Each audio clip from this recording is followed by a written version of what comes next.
A vida adulta pode parecer assustadora para muita gente, né? Responsabilidades, pressões sociais, daí tem trabalho, tem estresse.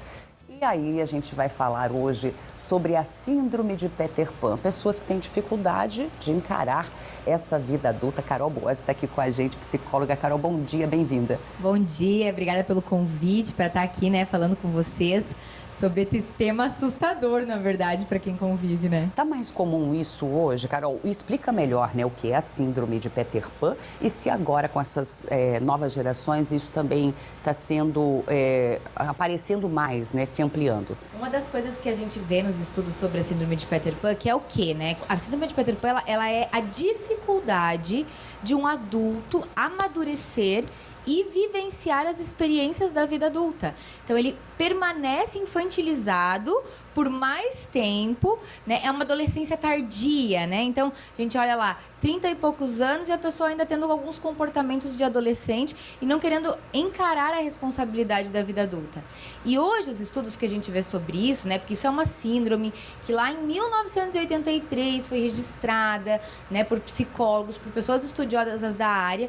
E a gente sabe hoje que essa geração, ela está mais acometida da síndrome de Peter Pan ou a síndrome de Wendy, né? Que quando são as meninas, você fala da síndrome de Wendy, que é a necessidade de ficar criança para sempre, né? A dificuldade realmente de assumir algumas responsabilidades. O que a gente vê antigamente, já que você perguntou sobre essa questão de geração? Uma geração anterior, né, que hoje a gente tem aí as pessoas quase entrando na idade idosa, elas amadureceram mais cedo. Vejam, foi o contrário.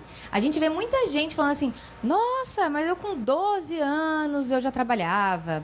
Eu com 14 anos ajudava os meus tinham pais. mais responsabilidades, né? Isso, então eles também adiantaram, né, algumas coisas. E a gente vê então que a geração atual, que é hoje quem está nos 30 e poucos anos, é quem está ficando mais tardio. Ou seja, a gente teve aí um lapso de quase 15 anos aí de dificuldade de sair daquelas coisas de só querer viver a felicidade, de não assumir as questões da vida adulta, de tudo, né? Ah, não, eu trabalho, mas o meu dinheiro é só para viagem, vou continuar morando aqui, não quero pagar IPTU. Uma geração que sai mais tarde de casa, né? Que vai morar com os pais por mais tempo. Eles têm dificuldade de cortar também esse cordão, né, umbilical aí, essa ligação. Exatamente. E muitas vezes eles atribuem que essa dificuldade é da família. Ah, não, eu não saio de casa porque meus pais, eles estão aqui, eles não querem que eu saia, eles precisam de mim. Então, às vezes, a pessoa ela não consegue nem perceber que ela está com dificuldade disso e ela atribui isso à família. E muitas vezes a família também precisa que esse movimento da pessoa sair de casa e assumir as responsabilidades aconteça. Porque isso pode fazer com que ele mesmo tenha a dificuldade de se posicionar perante os pais deles, né? Então, assim, olha, eu vou assumir, vou pagar alguma coisa aqui, porque tá sempre na infantilização, na alegria da adolescência, o meu dinheiro é só para mim, vocês pagam as minhas contas, eu não pago IPVA, eu não pago aluguel, eu não pago IPTU, nem sabe muitas vezes do que se trata esses impostos, né? O que é muitas vezes até... Nem conhecimento de todas as responsabilidades da que vida terão real depois, né? Do adulto, né? O que os pais devem fazer para que isso não aconteça, se é que isso é só por conta da educação ou de deixar com menos responsabilidade e esses jovens ficarem por mais tempo em casa, enfim, não assumir, né, essa responsabilidade mais cedo? Não dá pra gente só corresponsabilizar os pais e nem só as pessoas, porque quando a gente vive uma relação comportamental, a gente sabe que ela nunca tem uma causa só. Ela sempre vai vir multicausal, né? Então, não é só responsabilidade da pessoa que está com a síndrome de Peter Pan ou da síndrome de Wendy. É uma responsabilidade conjunta. E o que deve acontecer? Aos poucos, essas famílias, elas precisam ter a condição de dar algumas responsabilidades, inclusive falar sobre essas responsabilidades. Olha, né, você está aqui. Que você acha de assumir isso? Você pode começar a nos ajudar a arrumar tal coisa? Né? Para que a pessoa comece a perceber que a adolescência está indo embora e que a vida adulta está chegando. Ó, temos pergunta aí, Carol, do pessoal que está acompanhando em casa. Como detectar a síndrome? Meu namorado parece não ter compromisso de nada. Estamos juntos há 5 anos e ele parece não querer algo mais sério. Só namoramos.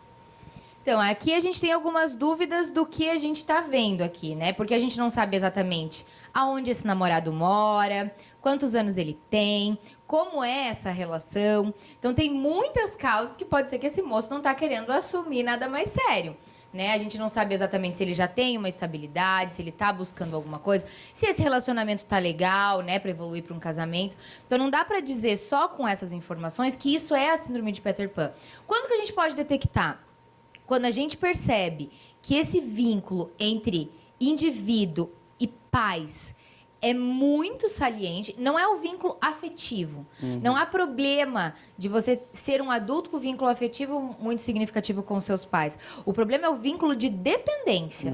Essa é a questão. Ou seja, eu não consigo fazer nada sem pedir para eles. Eu não consigo tomar uma decisão sem pedir para ele. Algo que eu queira, que vai em desencontro ao que eles pensam, nunca vai acontecer. Então, é a dependência que vai nos mostrar se essa pessoa tem isso. E a dependência tanto financeira quanto emocional, né? E aí, a dificuldade de estabelecer prioridades e decisões sozinho, além dessa família. Porque a vida adulta é isso, né? Não é tudo alegria, não é tudo coisa boa. A gente tem que também pegar a parte do que a gente chama de...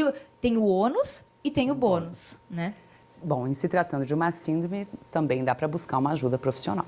Com certeza. Então, se a gente percebe que a gente conhece alguém assim, ou a gente se percebe também com essa dificuldade dessa dependência, dessa estabilidade, porque, querendo ou não, muitas vezes a pessoa se acomoda nessa situação, a gente pode buscar ajuda. Sem dúvida, o autoconhecimento vai ser o caminho mais importante para que a gente consiga realmente identificar o porquê que a gente está naquela situação, o porquê que a gente permanece naquela relação de dependência, porquê que está difícil transgredir para uma outra fase da vida, porque tem muitos bônus. A questão de ser autossuficiente nos dá autoestima, nos dá resiliência, né? Que muitas vezes a pessoa que está com essa síndrome não vai sentir. Ela sente que ela está sempre precisando de alguém, ela nunca se sente potencialmente suficiente. E isso é muito bom para o ser adulto. Então, a terapia pode ajudar, a psicologia tem todos os instrumentos e ferramentas necessárias para ajudar nessa evolução, porque é isso que a gente busca enquanto ser humano, né? A evolução também.